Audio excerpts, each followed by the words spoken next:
E o que você achou desse combate do Ebert contra o Julio César Lacruz, que foi campeão da categoria de baixo, né? Subiu para os pesados. O que você achou?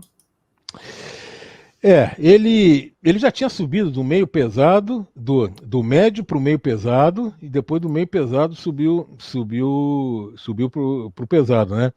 É aquilo que a gente tinha, Não, você está falando do Ebert, não, você está falando do Abner. Do Abner, exato, do É, que Abner. você falou Ebert, aí agora. Não, Desculpa. tá falando do Abner. Eu não sei se você percebeu, eu coloquei essa foto no Globo Esporte. O Abner se jogou numa das lutas no chão. Enquanto o Ebert falou palavrão, o Abner se jogou assim que teve a vitória e deitou com os braços abertos. E a gente vê na foto o adversário parado ali, olhando para ele. Cada um tem uma forma diferente de extravasar. O Abner, para mim, não chegou a ser uma surpresa.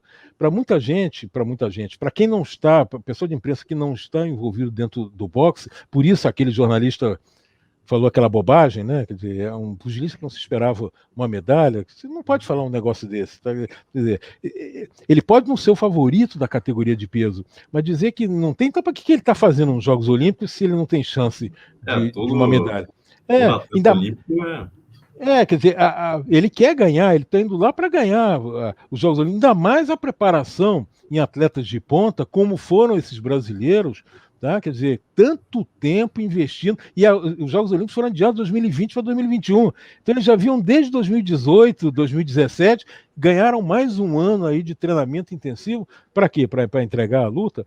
Eu não cheguei a ficar, eu não fiquei surpreso com a medalha, mas fiquei muito bem impressionado com a força de vontade dele, com a garra que o Abner tem e com a confiança de quem trabalha com ele, de quem já trabalhava com ele antes dele ir para a seleção, tinha no Ebert, aliás, tinha no Abner. Aliás, aqui, se você me permite aproveitar a oportunidade, o trabalho feito pelos técnicos da seleção brasileira foi espetacular, a ida torneios no exterior e tudo, mas a gente nunca pode esquecer daqueles técnicos, dos treinadores que descobriram os pugilistas. Tá? Quer dizer, que foram aqueles treinadores que trouxeram pugilistas para as suas academias, para os seus clubes, muitas vezes de maneira até gratuita. Normalmente esses boxeadores não, eles vêm de uma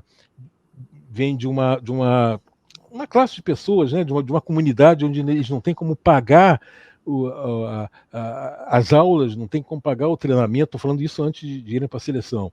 E os treinadores os acolhem e dão aulas de graça para esses boxeadores, e muitas vezes os nomes deles não são proferidos. É por isso que em todas as transmissões que eu fiz e nos textos que eu fiz, se você procurar no blog do Daniel Fux, você vai ver que todas as lutas que eu comentei dos brasileiros, eu comentei os nomes de quem são os técnicos que levaram esses boxeadores à seleção brasileira. Claro que a complementação com novas estratégias, com lutas no exterior que a confederação levou, com treinadores da primeira linha, o boxe brasileiro tem treinadores de primeira linha na seleção também. Isso ajudou muito, teve uma contribuição importante, mas não se pode esquecer daqueles treinadores que começaram a levar a carreira desses boxeadores. O Ebert, por exemplo, que foi medalha de ouro, ele foi descoberto pelo Davi Bicho, que era um treinador que achava que o Ebert tinha muito potencial.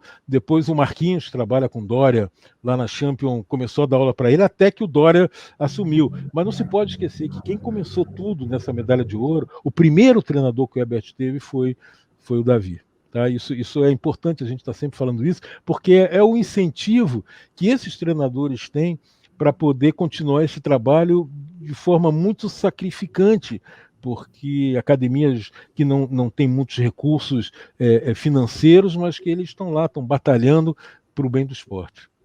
Desculpa se eu É, me prolonguei nisso aí, tá? Mas não, isso é uma coisa que eu tenho. é uma bandeira que tem que ser É, levantada. é. Isso. E, pô, você lembrou esse aspecto, e todos os atletas brasileiros que foram para essa Olimpíada vieram de projetos sociais, né? Todos Isso. começaram com treinadores voluntários que iam lá com comprando equipamento voluntário ou com a ajuda do pessoal, mas sem cobrar mensalidade. Então, isso é um aspecto muito importante e eu acho que muito característico dos esportes brasileiros. E apesar de falarem que tem que ter mais investimento público e tal, acho que é uma vantagem, existe um certo orgulho e um certo valor nesses atletas terem surgido de projetos sociais, né? Antônio, o dinheiro que entra para a confederação é uma grana muito alta. Eu falei que são alguns milhões que entram por ano. E o pessoal reclama muito que os clubes e as academias, os projetos sociais, eles não recebem nada da confederação.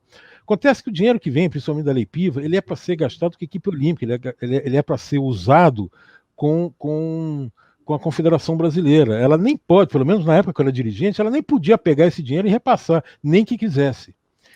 Aonde os clubes, o que eu vejo, que eu vou falar, me envolver aqui um pouquinho, saindo um pouquinho do nosso assunto, mas é importante falar isso. Aonde os clubes, as academias, eles precisam ter esse incentivo é das secretarias de saúde, da Secretaria de Saúde, olha eu aí com a pandemia na cabeça, da Secretaria de Esporte, sejam das prefeituras ou seja do governo estadual.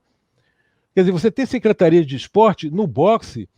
No Rio de Janeiro, eu sei que em outros estados acontece isso também, você para ir para São Paulo, para o Campeonato Brasileiro, você não consegue passagem de ônibus para os boxeadores do Rio de Janeiro. Eles não têm nem a passagem de ônibus. Quer dizer, os donos de academia precisam estar lá fazendo vaquinha, estar ali comprando, ou um patrocinador de um atleta está pagando a passagem porque não se consegue a passagem nem para ir de ônibus para ir disputar o Campeonato Brasileiro. Isso acontece em alguns estados. Eu acho que clubes e academias, eles precisam desse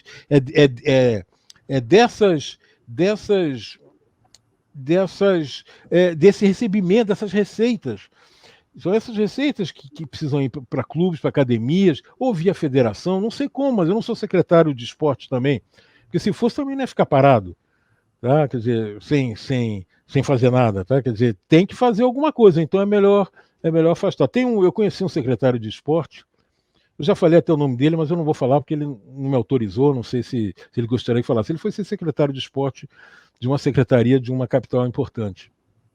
Quando ele chegou lá, deram para ele dezenas de bolas de futebol. E disseram para ele, pode usar essas bolas, distribui aí para as comunidades e tal. Ele disse que eu não vim aqui para ser secretário de esporte, para distribuir bola de futebol.